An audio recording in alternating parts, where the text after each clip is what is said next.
నాకు అత్యంత ప్రియులైన దేవుని బిడ్డలైన మీ అందరికీ ఈ ఉదయకాల సమయంలో మన ప్రభు అయిన యేసుక్రీస్తు ప్రభువారి గొప్ప నామములో శుభములు మీ అందరికీ కూడా తెలియజేస్తూ ఉన్నాం. ఈ ఉదయకాలమున ప్రత్యేకముగా ప్రభువారు మనకు అనుగ్రహించుచున్న వాగ్దానమును మనము చదువుకుందాం. పరిశుద్ధ బైబిల్ గ్రంథములో నుండి కీర్తనల గ్రంథము 108వ కీర్తన 4వ వచనమును మనము చదువుకుందాం. యెహోవా నీ కృప ఆకాశము కంటే ఎత్తైనది.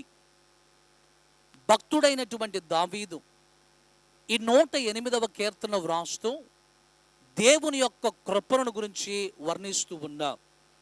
దేవుని కృపను గురించి దావీదు వర్ణిస్తూ అంటున్నాడు కదా, ప్రభువా నీ కృప ఆకాశము కంటే కూడా ఎత్తైనది అని మాట్లాడుతూ ఉన్నా. ఈ భూమి మీద నుండి ఆకాశం వైపు మనము చూస్తే ఎంత దూరమైతే ఉంటుందో దేవుని యొక్క కృప అంత ఆకాశము కంటే కూడా ఉన్నతమైనది అని దావీదు మాట్లాడుతూ ఉన్నా. ఎందుకో దావీదు ఈ మాట మాట్లాడుతూ ఉన్నాడు అనంటే, దేవుని కృప అంటే అర్థం ఏంటో, దేవుని కృప ద్వారా మానవునికి కలిగే ప్రయోజనం ఏంటో, దేవుని కృప ద్వారా దావీదును దేవుడు ఎలా నిలువబెట్టాడో దావీదుకు తెలుసు. కాబట్టే దేవుని కృపను గురించి అంత గొప్పగా వర్ణిస్తూ ఉన్నాడు. గొర్రెల వెంబడి, పొలముల వెంబడి ఆ గొర్రెలను కాచుకుని తిరిగేటువంటి దావీదు మీద దేవుడు ఒక ప్రత్యేకమైనటువంటి ప్రణాళికను కలిగి ఉన్నాడు.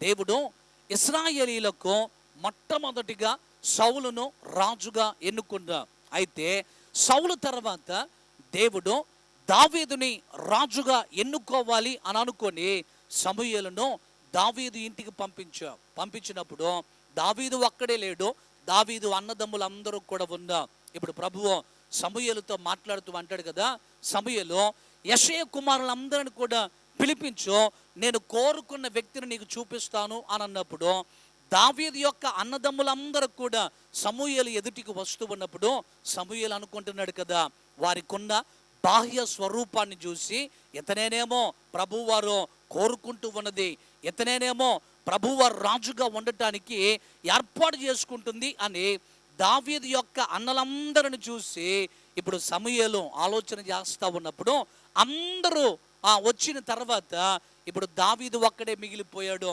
ప్రభు అన్నాడు కదా, వీరెవ్వరిని కూడా నేను కోరుకోలేదు అని అన్నా. అప్పుడు సమూయేలు దావీదు తండ్రిని అడిగాడు కదా, అయ్యా మీ కుమారులు ఎంతమంది అయినా ఇంకా ఎవరైనా ఉన్నారా అని అంటే, అప్పుడు దావీదు తండ్రి చెప్పాడు కదా, అయ్యా కడవాడు చివరివాడు ఒకడు ఉన్నాడయ్యా అనగానే, ఎక్కడున్నాడు ఆయన అంటే, ఇదిగో పొలముల వెంబడి మందను కాస్తూ ఉన్నాడు అని అన్నాడు. సరే ఆయన కూడా పిలిపించండి అన్నప్పుడు ఇప్పుడు దావీదు ఎప్పుడైతే ఇంటిలోనికి వచ్చాడో సమూయేలుతో ప్రభువు మాట్లాడుతూ అంటాడు కదా, సమూయేలు ఇశ్రాయేలు వారి మీద రాజుగా ఉండటానికి నేను ఏర్పరచుకున్నటువంటి వ్యక్తి ఇతనే అని అన్నప్పుడు సమూయేలు తన దగ్గర ఉన్నటువంటి తైలపు కొమ్ములో ఉన్నటువంటి నూనె చేత దావీదును అభిషేకించినట్లుగా పరిశుద్ధ బైబిల్ గ్రంథంలో మనం చూస్తాం. దావీదు గొర్రెల కాపరిగా ఉన్నాడు. అలాంటి వ్యక్తి మీద దేవుడు ఒక ప్రత్యేకమైన ఉద్దేశాన్ని కలిగి ఉండి ఇశ్రాయేలు వారి మీదుగా రాజుగా నిలువబెట్టాడు.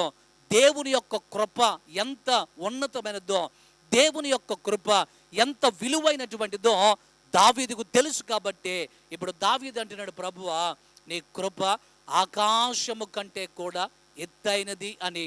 ఒకవేళ దావీదు వలె నిన్ను కూడా నీ ఇంటిలోని వారే, నీ బంధువులే, నీ అనుకున్నటువంటి నీ వారే ఒకవేళ తక్కువగా చూస్తూ ఉంటే, ఎందుకు పనికిరాని వ్యక్తివి నీవు అని, నీ వలన ఎటువంటి ప్రయోజనము లేదు అని, నీ వలన ఇతరులకు ఎలాంటి మేలు జరగదు అని ఒకవేళ నీ గురించి తక్కువగా ఆలోచన చేస్తూ ఉంటే, ప్రభువారు నిన్ను గమనిస్తూ ఉన్నాడు.